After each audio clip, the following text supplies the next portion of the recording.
I'm Amos Kettner, 78 years old, and for 50 years my family kept one rule they never said out loud. Never ask Dad about the war. I let them keep it. I told myself the silence was a kindness, that I was protecting them from the things I had seen. But somewhere over the years the silence turned into a joke, and the joke turned into a fact everyone believed, until my own grandchildren thought their grandfather was just an old man with imaginary medals. Then, at my daughter's birthday dinner, my son-in-law made that joke one time too many, in the wrong room, in front of the wrong stranger, and everything I had kept quiet for half a century came out all at once. Have you ever been underestimated by the very people who should have known you best? If so, tell me your story in the comments. You are not alone. Before I get into what happened, let me know where you are tuning in from. And if you have ever carried something heavy in silence while the people around you decided it was nothing, hit that like button and subscribe. There was a rule in my family. Nobody ever said it out loud, but everyone kept it just the same. Do not ask Dad about the war. For a long time, I thought it was a kindness. I let myself believe that my children had made the rule to protect me, the way you tiptoe past a sleeping man because you love him and you want him to rest. It took me most of my life to understand that a rule like that can start as mercy and slowly, quietly, turn into something else. It can turn into a wall. And on the other side of the wall, the people you love can decide whatever they want about what you are hiding. And after enough years, they usually decide you are hiding nothing at all.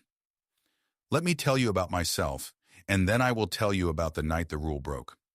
My name is Amos Kettner. I am 78 years old.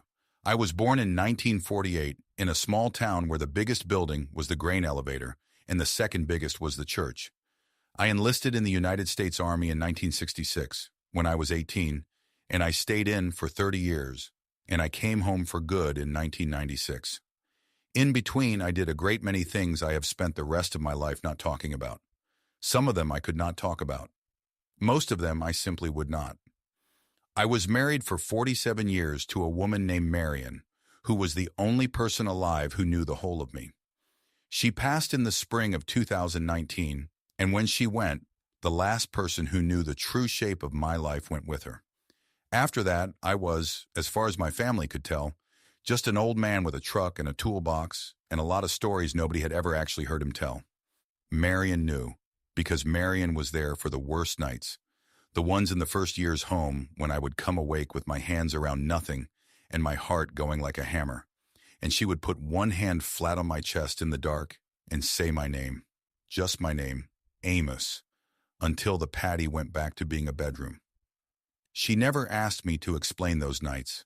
She understood something it took me decades to put into words, which is that a man can tell you what happened without ever being able to tell you what it was. She carried the not telling with me. When she died, I did not only lose my wife, I lost the one witness to the fact that the silence had ever held anything at all.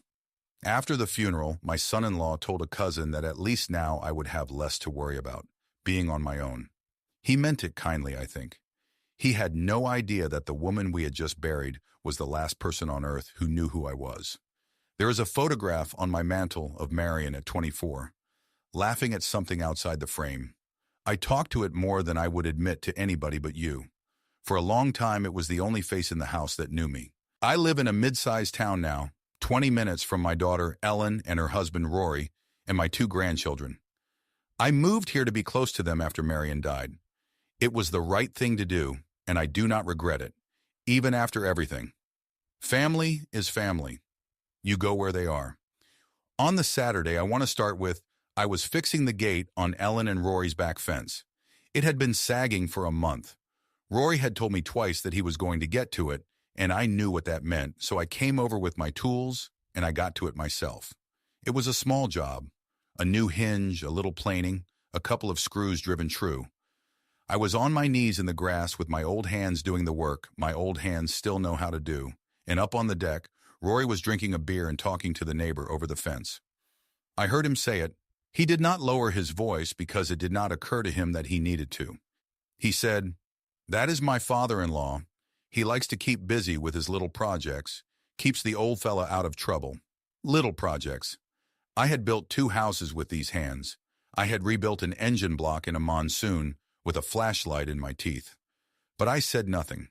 I finished the gate. I swung it twice to make sure it hung right, and it hung right, and I gathered my tools and I went home. That is what you do.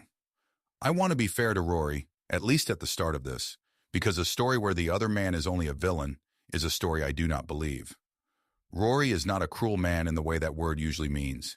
He is a frightened man who deals with his fear by finding someone to stand above. He sells software. He is good at it. He cares very much what a certain kind of person thinks of him, and somewhere along the way he decided that the safest person in the family to look down on was the quiet old veteran who never corrected anybody. He was not entirely wrong to think he was safe. For years I let him be. The imbalance in my family was an old one, older than Rory. I have always been a man who gives. I gave Ellen her first car and never let her know I sold my good watch to do it. When the grandchildren's school raised its fees 2 years ago, I quietly covered the difference through the office and asked them to keep my name off it, and they did. Around that same time, Rory told a cousin at a cookout that poor Amos could barely manage his own checkbook anymore. I heard about it the way you hear about everything in a family, secondhand, softened, too late to matter. I did not defend myself. I have learned that defending yourself and being known are 2 different things, and only one of them is worth wanting. The rule about the war grew out of good soil, if I am honest. When I first came home, back in the 70s, I did not talk about it because I did not want to put the things I had seen behind my young wife's eyes. Marion had a gentle soul. She did not need my patties and my tree lines in her kitchen, so I kept them out. Then the children came, and I kept the war out of their childhood too, because a child should get to be a child. And then the children grew up, and the not talking had become a habit so deep that it looked, from the outside, like there was simply nothing there. That is the thing nobody tells you about carrying something quietly for 50 years. Carry it long enough, and the people around you stop believing there is any weight at all. I let them think the silence was empty. It was easier than telling them it was full. The joke started small, the way these things do, and then it grew because nobody stopped it. I do not know the exact day Rory decided that my war was funny. I think it built up over a few years, one comment at a time, each one a little bolder than the last because the last one had cost him nothing. By the summer I am telling you about, it had become a full routine, something he performed for his friends the way a man performs a party trick he has practiced. There was a barbecue at their house in July. Rory had some people over from his office, younger men and women with expensive sunglasses, and I was there because Ellen had asked me to come and because I like to see the grandchildren. I was sitting in a lawn chair near the garden, out of the way, when I heard Rory started up. He said, loud enough for the yard, "You all should get my father-in-law talking about his glory days." Careful, though. Get him going, and you will hear about medals nobody can ever seem to find. A few of them laughed. One of the young men looked over at me with a kind of amused pity, the way you look at an old dog that still thinks it can jump the fence. I lifted my iced tea to him, friendly, and I said nothing. And Rory took my silence as the punchline landing and moved on to the next thing. The part that cut was not the young man's face. I have been looked at by worse men than that, in worse places, and it never touched me. The part that cut came a little later, when my grandson Toby, who was 12, and my granddaughter Ivy, who was 9, came running past the garden, and Toby called out, laughing, "Come on, Grandpa, tell us about your imaginary medals." He did not mean anything by it. He was a child repeating a thing the adults he loved found funny, but there is a specific ache in hearing your own grandchildren hand back to you the contempt they learned at their father's table, and I felt it go all the way down. I want to be honest that the joke had not come from nowhere. I had helped build it, in my way, by never once pushing back. Years before, when the grandchildren were small, Ivy had found the leather case in my drawer while she was looking for a deck of cards, and she had come running out holding it, asking what it was. Before I could answer, Rory had laughed and said, "Oh, that is Grandpa's treasure. Do not get him started." And he had taken the case gently out of the girl's hands and set it back in the drawer like it was a toy, and I had let him. That was the moment, if I am honest, that the joke was born. A different man would have knelt down and told his granddaughter the truth right then. I closed the drawer instead. I told myself I was protecting her from the heavy parts. What I was really doing was teaching my whole family, one small surrender at a time, that the case in the drawer was a joke and not a wound. You cannot spend 15 years teaching people that your medals are imaginary and then be shocked when they believe you. I taught the lesson. Rory only repeated it back louder. I smiled at Toby because you do not put your hurt on a child, and I told him maybe some other time. He ran off happy. Ivy lingered a second, looking at me the way she sometimes did, like she was not quite sure the joke was a joke. Then she ran off too. Later, in the kitchen, Ellen found me rinsing a plate I did not need to rinse. She stood next to me for a minute, and then she said quietly, "I know Rory can be a lot, Dad. Just please let him have his fun. It is easier when you let him have his fun." I looked at my daughter. She has her mother's eyes, and in that moment she could not quite hold mine. She was not a bad daughter. She was a tired woman who had learned over years that the cheapest way to keep peace in her house was to spend a little of her father's dignity, because her father never sent a bill. I told her it was all right. I told her not to worry about it, and I dried my hands and I went home.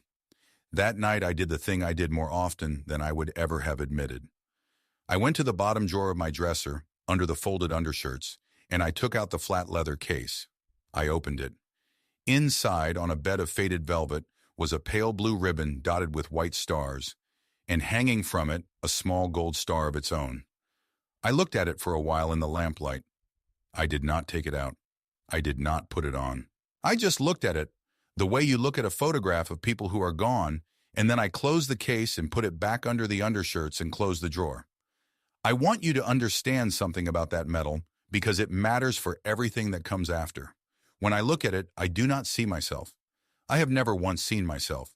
I see a Patty in the spring of 1969 and a tree line spitting fire, and the faces of the men who did not walk out of there. The medal has never felt like mine. It felt like theirs. Wearing it loud felt like stealing from the dead. So I wore the one small piece a man is allowed to wear quietly, a little rosette on my lapel the size of a shirt button, pale blue, that almost nobody in the civilian world has ever been taught to recognize. I had worn it for over 50 years. My own family had looked at it 1,000 times and never once asked what it was. I had carried heavier things than a joke. I told myself that, standing there at the dresser. I told myself I could carry this too, the way I had carried everything, quietly, alone, all the way to the end. I almost believed it. The dinner was for Ellen's birthday. Rory had booked a table at the nicest restaurant in town, a steak place with white tablecloths and a wine list and a low golden light that made everyone look a little softer than they were. There were 8 of us. Ellen and Rory, the 2 grandchildren, one of Ellen's friends and her husband, an aunt, and me. I wore my good jacket, the gray one, because it was my daughter's birthday, and she deserved to see her father look like a man who still owned a good jacket. On the lapel, as always, the small pale blue rosette. I did not even think about it anymore. It was part of the jacket the way a button is part of a jacket. Rory ordered a bottle of something expensive and then another, and by the time the plates came, he was 3 drinks in and warm and loud and happy, holding court the way he does. He got onto the subject of me the way he always did eventually, because I was the safest material in the room. He said, to the whole table, "You know what you all should do? You should ask Amos here about his medals." He spread his hands like a man setting up a magic trick. The old man loves to feel important. Imaginary medals and all. Real war hero, this one. The table laughed. Even Ellen's friend laughed, a little, because it is hard not to laugh at a table when everyone else is. Ivy did not laugh. She was watching me. Toby half laughed and looked between his father and me, unsure. I kept my eyes on my plate and I cut my steak. I had decided, before we even sat down, that I would give my daughter a peaceful birthday if it took everything I had. So I said nothing. I cut my steak and I ate, and I let the joke roll over me the way 50 years of jokes had rolled over me. I remember the small things about that room with a clarity I do not have for most days anymore. The candle on the table guttering when the door opened, the weight of the good fork in my hand, heavier than the forks I use at home.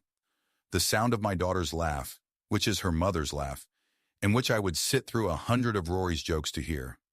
I remember thinking, this will be over soon. The plates will come, the cake will come, Ellen will blow out her candles, and we will all go home. And the joke will cost me nothing it has not already cost me 1,000 times. I had made that same calculation at 100 family tables. It had always come out the same way. Absorb it. Keep the peace. Nobody gets hurt, but a part of you nobody can see anyway. I was wrong that night, but not in the way I feared. I feared sitting there that the night would go the way every other night had gone. Instead, the night was about to hand me the one thing I had stopped believing would ever come, and it came from the last direction I would have looked. That is when it happened, and I did not see it start, because I was looking at my plate. I only felt the room change. At the next table over, close enough to touch, there had been a party of 4, quiet, well-dressed. One of them was a man in United States Army dress blues, the dark coat, the gold, the rows of ribbons on his chest. I had noticed him when we sat down the way I notice every soldier in every room, out of an old habit that never switches off. And then I had thought no more about it. He had been in the middle of a sentence to his own companions. He had stopped mid-sentence. I looked up because the man's stillness reached me before anything else did. He was staring, not at Rory, at my lapel, at the small pale blue rosette the size of a shirt button that my family had looked past 10,000 times. He knew exactly what it was.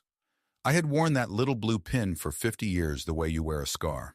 Most people never see it. He saw it from across a room, and I watched the color go out of his face, and I watched him set down his fork very carefully, as if the fork had suddenly become something that required care. And then General Warwick Nold, a serving 4-star general of the United States Army, stood up. His chair moved back. His 3 companions looked up at him, confused. He did not explain himself to them. He turned and he crossed the small distance between our tables, and he stopped a respectful few feet from me, and behind him a young sergeant, his aide, rose and followed, reading her general's face and not understanding it yet either. I have had a long time since then to think about how strange it must have looked to everyone who did not know. A 4-star general, a man with the authority to move thousands of soldiers, rising in the middle of his dinner and walking across a restaurant toward a table of laughing civilians and one silent old man. His companions half stood, unsure whether they were supposed to follow. A waiter froze near the kitchen door with a tray in his hands. The whole room felt the gravity of it before a single person understood the reason, the way you feel an elevator start to move before your eyes tell you the floor is dropping. That is the thing about real rank, real authority, the earned kind. It does not have to announce itself. It changes the air in a room just by standing up. And my son-in-law, bless him, was the last man in that entire restaurant to understand what was happening, because he was the only one still talking. Rory was still riding the high of his own joke. He saw a 4-star general walking toward our table and, God help him, he thought it was about him somehow, or he thought it was a funny coincidence, or he simply could not read the moment, because reading moments was never his gift. He grinned up at the general and he said, "Easy, we are just kidding around, man." The general did not look at him. The general looked at me, and in a voice that was very quiet, quiet enough that it silenced the whole table more completely than any shout could have, he said, "Sir, is that what I think it is?" I looked at Warwick Nold. I looked at the ribbons on his chest and the 50 years in my own, and for the first time in the presence of my family, I did not deflect. I did not make the small joke that turns the attention away. I did not say it is nothing. I was so tired suddenly of it being nothing. I said, "Yes, General, it is." My son-in-law's face went white, not from fear, from the first true thing he had ever learned about me. General Nold came to attention. I want to describe it exactly because I have turned it over many times since. He did not do it for show. There was no audience he was playing to. He came to attention the way a man does when his body knows something his manners are still catching up to, straightened his spine, squared his shoulders, and he held it there in a steakhouse with a napkin still tucked at the next table. Then he did the thing that rearranged my family permanently. He looked around at all of them, at Ellen and Rory and the grandchildren and the friends, and he said in a level voice that carried without rising, "I need all of you to understand what you are sitting with." He nodded at the small blue rosette on my lapel. He said, "That pin means this man holds the Medal of Honor. It is the highest decoration this country can give. Most people who earn it do not live to wear it. In the United States military, every one of us, from a brand new private to a 4-star general, renders honors to the man who wears it. That includes me. I have saluted exactly 2 of them in my life. He is the second." The table did not make a sound. I looked at their faces because I will never get another chance to see those particular faces make those particular expressions. Ellen had her hand over her mouth and her eyes were filling. The grandchildren were staring at me like I had turned into someone else in front of them, which in a way I had. And Rory. Rory sat down slowly, all the way down, like a man whose legs had quietly been taken out from under him. And he did not say one more word for a very long time. The aide, the young sergeant, had understood by now, and she was standing very straight behind her general with something bright in her eyes. I looked at my family while the general was still speaking, because I wanted to see it, the exact moment the story they had told about me for 15 years came apart in their hands. Ellen's aunt had set down her wine glass and was staring at me as though she had never seen me before, which in the way that counted, she had not. Ellen's friend and her husband, the strangers at the table, understood first, being outside the family and therefore able to hear the general plainly. Ellen herself had gone very still, the way you go still when a thing is too large to react to all at once. And the children. Toby's mouth was open. Ivy had slid off her chair and come around the table and was standing pressed against my side, holding onto my arm with both hands, and she was looking up at the general like he was explaining the sky. I put my hand over my granddaughter's hands where they gripped my sleeve. That was the only thing in the whole room I was sure of. Then General Nolde did something I did not expect, and it undid me in a way the joke never could have. He crouched down beside my chair so that his face was level with mine, and he lowered his voice so that it was just for the 2 of us, though the table was close enough to hear. He said, "Command Sergeant Major Kettner, I have to tell you something, and I have wanted to tell it to you my whole life and never thought I would get the chance. My father was a rifleman. Spring of 1969, a tree line, a paddy, a bad afternoon. He was one of the men you carried out. He came home. He got old. He got to hold his grandchildren. He died in a bed with his family around him at the age of 81, and every single day of the 50 years he had after that afternoon, he had because you refused to leave him in the mud." The general's voice was not quite steady. He said, "He told me the story 100 times. He never knew your full name. He only knew you as the sergeant who came back for them when coming back was the wrong decision by every rule in the book. I grew up hearing about you like you were something out of scripture. And here you are, in a steakhouse, and someone at your own table is laughing about your medals. I could not speak for a moment. I am not ashamed to tell you that." I looked at this 4-star general crouched beside my chair with his eyes wet. This powerful man who had grown up on a story about the worst and best afternoon of my life. And I thought about his father, a rifleman whose face I could still see if I closed my eyes, one of the ones who made it, and I had to look down at the tablecloth for a moment and breathe. When I could talk, I said, "What was your father's name?" He told me. And I closed my eyes and I saw the boy, because I remembered him. I remembered all of them. That is the part nobody understands about the medal. I remember every single one of them, the ones I carried and the ones I could not, and I have carried all of them every day for 50 years, which is why I could never once make it into a story for a dinner table. I told the general I remembered his father. I told him he was brave that day, which was true, and Warwick Nolde, 4 stars on his shoulders, put his hand over mine on the arm of that chair and held it, and did not care who saw.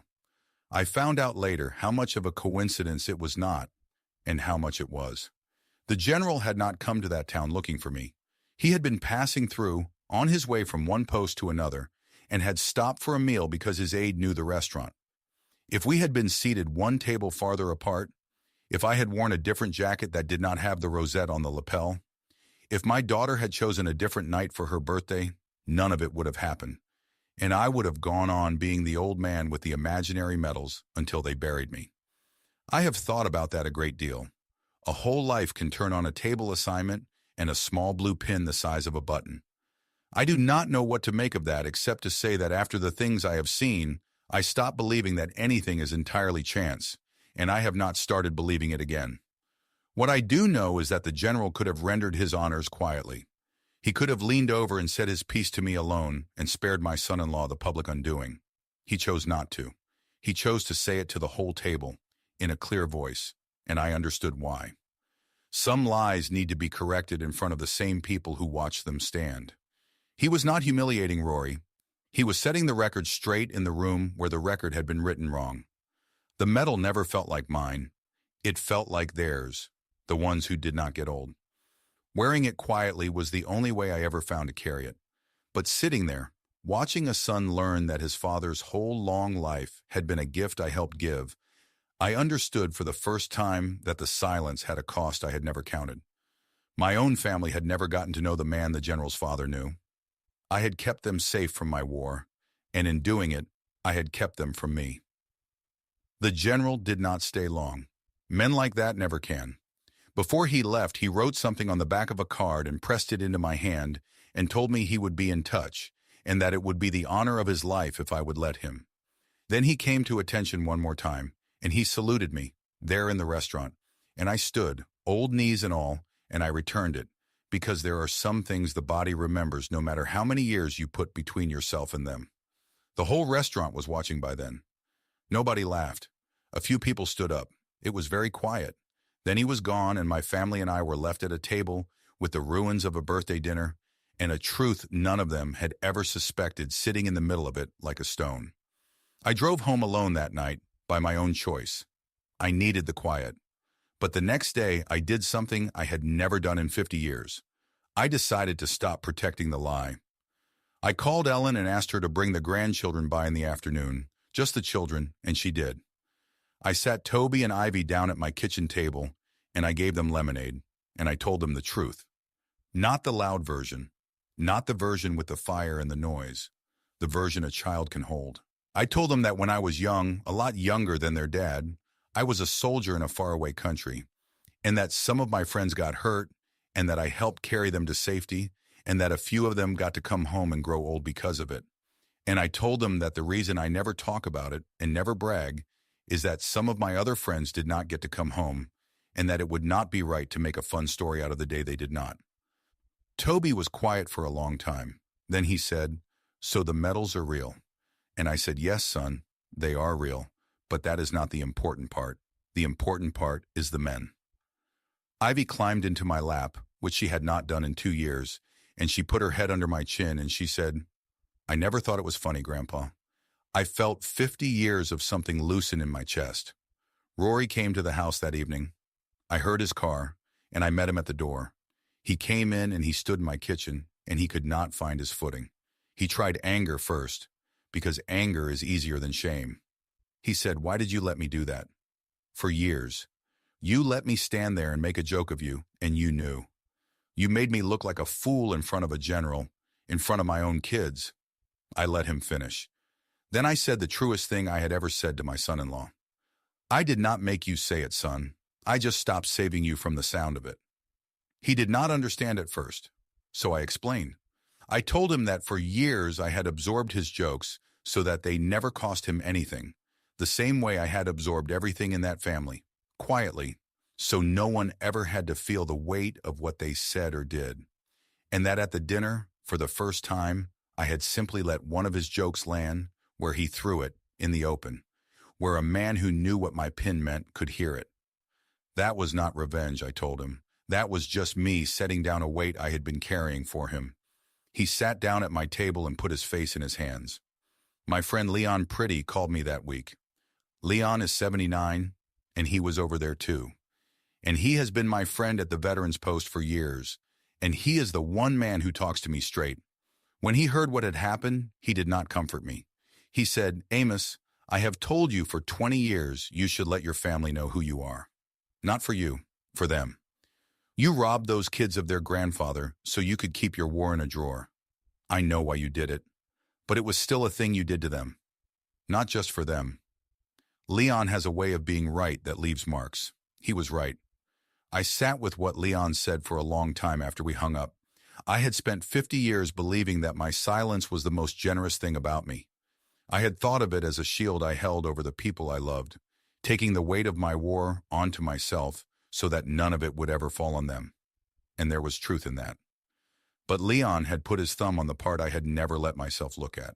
A shield held over someone for their whole life also keeps them from ever seeing your face.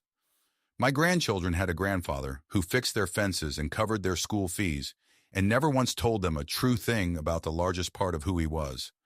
I had called that protection. Leon called it a robbery. Somewhere between those two words was the honest name for it, and I was old enough now to know that if two good men who love you disagree about a thing you did, the truth is usually the harder of the two. I decided the harder word was closer. I had not only spared them my war, I had spared them me. The hardest conversation was with Ellen. She came by a few days later, and she sat in the chair her mother used to sit in, and she cried. And she asked me how I could forgive her for all the years she laughed along to keep her house quiet. I told her there was nothing to forgive. That was not entirely true. There was something to forgive, and both of us knew it. But it was the truest thing that love had ever made me say, and when I said it, she came around the table and put her arms around her old father, the way she had not done since she was a girl, and we stayed like that for a while, in her mother's kitchen chair, and some old and broken thing between us started, quietly, to knit. You learn a lot about a man by what he does after he has been humbled. Some men get smaller and meaner. A few, the ones worth keeping, get bigger. For a while I did not know which kind Rory was. I decided to watch, and neither rescue him nor punish him, and to let him show me. The first days were hard for him, and I did not enjoy watching them the way I might have expected. Word of what happened at the restaurant got around, the way things do in a town our size. Some of his friends had been there. The story of the son-in-law who mocked a Medal of Honor recipient at a birthday dinner is not a story that makes a man look good, and Rory had to walk around inside it for a while. His standing shifted. The very respect he had spent his life chasing, from exactly the kind of polished people he most wanted to impress, curdled a little every time the story got retold. I think for the first time, Rory understood what it feels like to be seen as less than you want to be. It is a hard lesson. I had reasons to think he had it coming, and I still did not enjoy his face those weeks. There was a night in the middle of it when Ellen called me, upset because Rory had been quiet for days and she did not know how to reach him. She asked me, half crying, whether I hated him. I told her no. I told her the truth, which is that I have known real hatred. I have seen what men do to each other when hatred is all that is left, and whatever I felt for my son-in-law across a dinner table was not in the same country as that. I told her that Rory was not a bad man.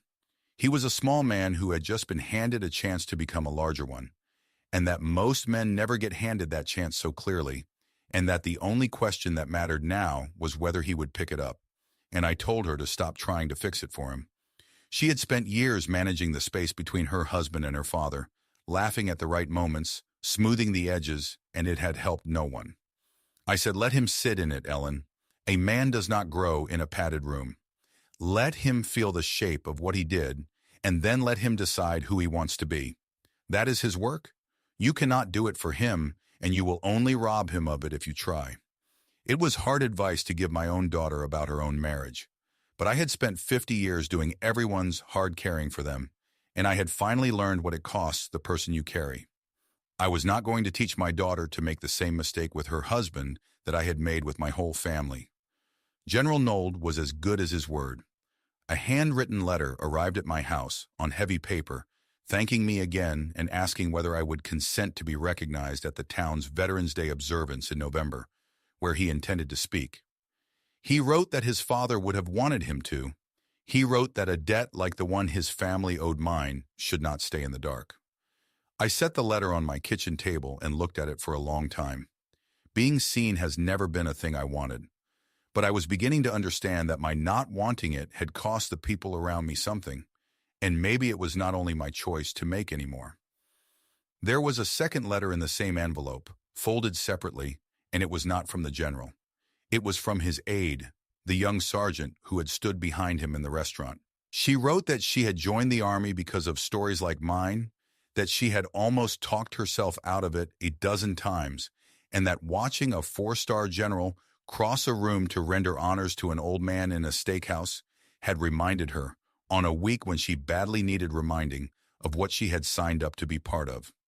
She thanked me, not for anything I did in the war, but for letting the moment happen instead of waving it off the way she suspected I had waved off 1,000 moments before it. I read her letter 3 times. It had not occurred to me, in all my years of keeping quiet, that my silence might cost not only my family, but strangers I would never meet. Young soldiers who needed to see that the country remembers, that the debt gets paid, that an old man's sacrifice does not simply vanish into a drawer. I had thought my quiet only concerned me. I was learning, letter by letter, how wrong I had been about the size of it. The turn in Rory, when it finally came the way real change always does, small and unglamorous and without an audience. He showed up at my house on a Saturday, unannounced, in old clothes, and he asked if I had any projects that needed a second pair of hands. I did. The same back fence, the far section, had rotted through. We spent the afternoon pulling posts and setting new ones, him doing the digging because his back was younger, me showing him how to set a post so it stays true for 20 years. We did not talk much at first. Then, somewhere in the middle of it, leaning on his shovel, he asked me a question, and it was a real one. He said, "Will you tell me?" Not about the metal, about the men. I looked at my son-in-law for a while. Then I told him a little. I told him about the tree line, and the boys who were too young, and the long minutes that decide the rest of your life, and about carrying men who were heavier than you and lighter than they should have been. I did not tell him everything. Some of it is not for telling, but I told him enough that he understood finally that respect is not something you take by standing on someone. It is something you earn by carrying weight quietly, the way the people worth respecting always have. He was quiet for a long time after. Then he said, "I have spent my whole life trying to get people to look up to me, and you spent yours trying to get them to look away from you." He shook his head. I had it exactly backward, did I not? I did not answer that right away, because the honest answer was yes, and a man who has just started changing does not need the old man. He wronged to agree too quickly that he had it backward. So I let the silence hold for a minute, and we set another post, and then I told him the thing I had learned the hard way, which is that the men I respected most in 30 years of soldiering were almost never the loud ones. The loud ones burned bright and burned out. The ones you wanted next to you when it went bad were the quiet ones who did the work when no one was watching and never once told you about it after. I said, the Army is very good at teaching you the difference, because in the Army the difference gets people killed. Out here in the civilian world you can go your whole life confusing the loud man for the strong one. I told him he had time to learn it, and that learning it at 40 was better than never learning it, and that I had known men who went to their graves never knowing it at all. He nodded slowly, turning the tamping bar in his hands. Then he said quietly, "Will you let me learn it from you? Not the war, just, will you let me be around it?" And I told him yes. That was the first thing my son-in-law had asked me for in 12 years. That was not really a way of asking me to make him look better. He asked to be made better instead. There is a whole world of difference between those two requests, and it took a 4-star general standing up in a steakhouse to teach him which one to make. For the first time since I had known him, my son-in-law asked to carry a corner of something instead of asking for credit. That afternoon, setting fence posts, he asked for the weight and not the applause. That is how you know a man is really changing. He stops reaching for the metal and he starts reaching for the stretcher. Trust does not come back all at once. Any man who has led other men will tell you the same. It comes back one board at a time, and you test each one before you put your weight on it, and you watch to see what holds. Rory started testing his boards honestly. The first thing he did, without my asking, was call the whole family together at his house, and he apologized. Not the soft apology that is really an excuse. The specific one. He named the years. He named the joke. He looked at Toby and Ivy, his own children, and he told them that he had taught them something about their grandfather that was not just wrong, but backward, and that he was ashamed of it, and that he was going to spend a long time making it right. Then he did the thing that told me he meant it. He sat those two children down himself and told them the true version of who I was, and he got some of the details wrong, and I let him, because a man correcting his own record in front of his children with a shaky voice does not need an old soldier fixing his grammar. For my part, I set some terms because a man who only forgives and never draws a line teaches people that the line is not real. I told the family, all of them together, that I would talk about the war from now on when I chose to, in my own way, to honor the men and never as a party trick, and that if anyone ever again turned my service into entertainment, I would get up and leave the table, and I meant it. And I told them the other half, which surprised them. I said, I will not be your punchline, but I will not be your bragging right either. I have already watched one man try to stand on my service. I do not need the rest of you now trying to shine yourselves up with it. I did not do any of it so that this family could feel important. I did it so a few men could go home. I will just be your father and your grandfather. That job was always open. Nobody ever applied for it. That landed harder than anything the general had said because it was true, and they knew it. I watched it settle on them one at a time. The aunt looked at her plate. Ellen reached over and took my hand. And Rory, to his credit, did not try to soften it or turn it into something more comfortable. He just nodded slowly and said, that job is still open, and I would like to apply for the in-law version of it, if you will have me. It was the first joke he had made in weeks, and it was a good one. Aimed at himself for once instead of at me, and I laughed. And the sound of my own laugh surprised me, because I had not laughed easily at that man in 12 years. Something changes in a family when the person who was always the target of the joke and the person who always threw it can finally laugh at the same thing at the same time. It is a small sound. It rebuilds more than you would think. Then Rory and I finished the fence. It sounds like a small thing. It was not. We spent 3 Saturdays on it, the whole back run, and over those 3 Saturdays my son-in-law and I had more real conversation than we had managed in the 12 years he had been married to my daughter. He asked me about Marion. He asked me about the Army, the 30 years of it, not just the one afternoon. He asked me how a man carries a thing for 50 years without it breaking him, and I told him the truth, which is that it does break you in places, and that you build the rest of yourself carefully around the broken places, and you keep working, and you let the people who love you help hold the weight if they are willing, and that I had only just, at 78 years old, started letting anyone help. There was one more thing I asked of them, and it was the hardest for me to say out loud because it meant admitting what the years had done. I told them I did not want to be treated as though I had suddenly become a different man. I was the same man I had been the week before, at the fence, in the lawn chair, the same man who had fixed their gate for free while Rory called it a little project. Nothing about me had changed. Only what they knew had changed. I did not want a family that had laughed at me on Tuesday to fall over itself praising me on Thursday, because a man who can be turned from a joke into a hero by a stranger in a restaurant can just as easily be turned back. And I had no interest in living at the mercy of the room's opinion at 78 years old. I told them the only thing I wanted was to be known, plainly and permanently, and then to be left to be their father and grandfather in peace. Ellen cried at that. Rory did not argue.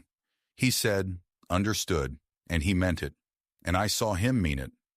When the Veterans Day observance came, I let them talk me into going. General Nolde had asked, and Ellen had asked, and the grandchildren had asked. And there is a point where an old man has to admit that his stubbornness has stopped being dignity and started being a wall again. So I said yes. And on the morning of it, my whole family came to my house to go together. And when we walked in, my son-in-law walked closest to me, on my right, where a man walks when he has decided he is done letting you carry things alone. The observance was in the park by the courthouse on a cold, bright morning in November, with the flags snapping and a good crowd bundled up in the folding chairs. I did not want a fuss. I got one anyway, and I have made my peace with the fact that some fusses are not for you. They are for the people who need to make them. General Nolde spoke. He did not make it long, and he did not make it about war in the abstract. He told the crowd about a rifleman, his father, and a bad afternoon in the spring of 1969, and a young sergeant who came back through fire for men he had every reason to leave. He said that the sergeant was here today, in this town, that he had been here all along, quietly fixing his neighbor's fences, and that most of the people who passed him at the grocery store had no idea they were walking past a man the country had given its highest honor. He said that was exactly how the best of them always behaved, and that it was on the rest of us to make sure such men were known while they could still hear us say it. Then he asked me to stand, and I stood, and he saluted me, and the crowd got to its feet. I am not going to pretend I enjoyed being looked at. I did not. But I looked out at the folding chairs, and I found my family in the second row, and that I did not mind at all. Ellen was crying and not hiding it. Rory was standing very straight, the way you stand when you have finally learned what standing is for. And in the front, right at the front, my two grandchildren were watching me with their whole hearts in their faces, and there was not one trace of a joke anywhere in either of them. I thought about Marion then, the way I always do at the moments that matter. I thought about how she would have squeezed my hand and leaned over and whispered something dry to keep me from getting too solemn, because she always knew when I was one breath away from coming apart, and she always knew how to hold me together with a word. She would have been proud, not of the medal. She never cared about the medal. She would have been proud that our family finally knew the man she had known all along, and that she had been right about him, and that the children she raised had found their way to the truth in the end. While the general spoke, I let my eyes go along the crowd, and I saw faces I had known for years look at me in a way they never had.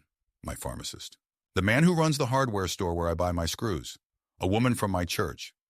They had all passed me 100 times, this old fellow with the truck, and now they were learning, all at once, that the country had once decided I was worth its highest honor, and I could see them rearranging me in their minds. I did not enjoy it exactly, but I understood, watching them, that Leon had been right about this too. People deserve the chance to know who is living among them.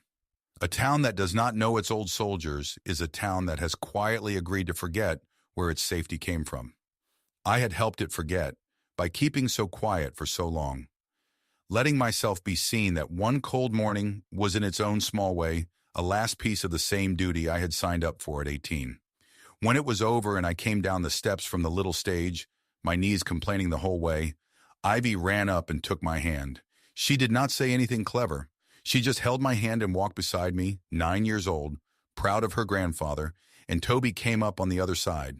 I have spent a great deal of my life being thanked by strangers. A nation had already thanked me in a room 50 years ago and pinned a pale blue ribbon around my neck for it. I thought for most of my life that was the largest thanks a man could receive. I was wrong. I had waited 50 years for something smaller and larger at the same time.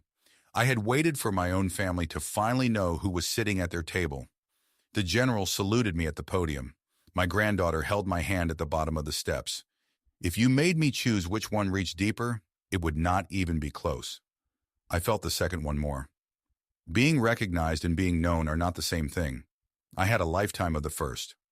That November morning at 78, I finally got the second. It is spring again now, and I want to tell you how it turned out, because a story about an old soldier should end at a kitchen table and not on a stage. Sunday dinners have changed. The joke is gone, and it did not leave a hole because something better grew where it had been. My grandchildren ask me real questions now, and they wait for the answers, and I give them the answers a child can hold, and I watch them carry a little more of it each year as they get older. Rory helps in the kitchen. He does not perform in there. He just washes the pans and asks Ellen what else needs doing, and every so often he catches my eye across the room and gives me a small nod that means more than any toast he ever raised. The medal came out of the drawer. That was the thing I never thought I would do, and I did it in the end for the men, not for me. I had it framed, and beside it I put the one photograph I have kept all these years. A creased picture of a group of young men in a place I do not name, some of whom came home and some of whom did not. I hung the two of them together on my wall, so that anyone who looks at the medal has to look at their faces at the same time and understand that the medal is theirs, that I have only ever been holding it for them. Toby asked me to tell him the names. I told him the ones I could. He wrote them down in a notebook. He said he did not want them forgotten. I had to leave the room for a minute after that. He did more than write them down. A few weeks later, he came to me with a school project, a history assignment where the students were supposed to interview an older person about their life, And he asked, shy about it in a way that broke my heart clean in half, whether he could interview me, his own grandfather, about the war, the very thing our family had made a rule against for 50 years. My 12-year-old grandson was now asking me to talk about for a school notebook, carefully, respectfully, with a list of questions he had written out by hand. I said yes. We sat at my kitchen table for 2 hours, and I told him more than I have told anyone since Marion, and he listened the way I never knew a boy that age could listen. And when he was done, he closed his notebook, and he said, "Thank you for trusting me with it, Grandpa." 12 years old. He understood, better than the adults had for half a century, that the stories were not entertainment. They were something a man hands you because he trusts you to hold them. I have kept a copy of that assignment. It is the finest decoration I own, and it does not fit in a drawer. Ivy has taken to sitting with me on the porch in the evenings when they visit, not talking much, just sitting, the way Marion used to. The other day she looked up at me and asked whether I was ever scared back then. I told her yes, all the time, that being brave is not the same as not being scared, that being brave is doing the thing while you are scared because someone else needs you to. She thought about that for a while, the way she thinks about everything, and then she nodded like I had confirmed something she already suspected. 9 years old. They know me now. That is the whole of what I wanted, and I very nearly ran out of years before I let them have it. On a warm evening last week, Leon Pretty came over, and the two of us sat on my porch, two old veterans in the last of the light, not saying much, which is how men like us say the most. He looked over at me at one point and he said, "You look lighter, Amos." I told him I felt lighter. He nodded, and we let it sit, and the crickets came up, and it was enough. I have thought a great deal this past year about the difference between being recognized and being known, and about the rule my family kept for 50 years without ever saying it out loud. Do not ask Dad about the war. I understand now that a silence you keep out of love can slowly become a lie other people build their lives inside of. My children built a whole idea of me out of my quiet. It was not their fault, entirely. I handed them the quiet and told them nothing was in it. But a lie about a man, even a gentle one, even one he tells himself for good reasons, is never really a kindness in the end, because sooner or later the people who love you deserve to love the whole of you, and not the small, safe shape you let them settle for. So here is what I would say to you, if you have ever been the one your family decided to stop asking about. If your people have decided that your quiet means empty, and you have the patience of an old soldier, then be patient, because patience is not weakness, and there is a dignity in not needing the room to know your worth. But do not let them build their lives on a lie about you. When the moment comes, and if you live long enough, it will come, let the truth out gently, and let it set them free too. And let the ones who love you carry a corner of the weight with you the rest of the way. That is not the opposite of dignity. That, I have finally learned, is the whole of it. I never needed the room to stand. Generals had stood for me, a nation had stood for me.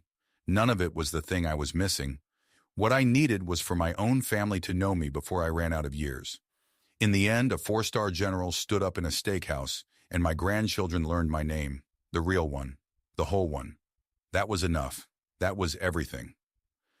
Thank you for staying with me all the way to the end of this one. It took me 50 years to tell it, so I am grateful you gave it the better part of an hour. If it meant something to you, please hit like, subscribe, and leave a comment, because it truly helps these stories find the people who need them. Let me ask you a few things about this one. Was I wrong to stay silent for 50 years, or do you understand why an old soldier keeps the worst day of his life out of his family's kitchen? Have you had someone in your family whose quiet was mistaken for emptiness? A veteran, a parent, a grandparent who never bragged? And if the truth about them ever came out, did it change your family the way it changed mine? Tell me below. I read everyone, and I will be right here for the next story.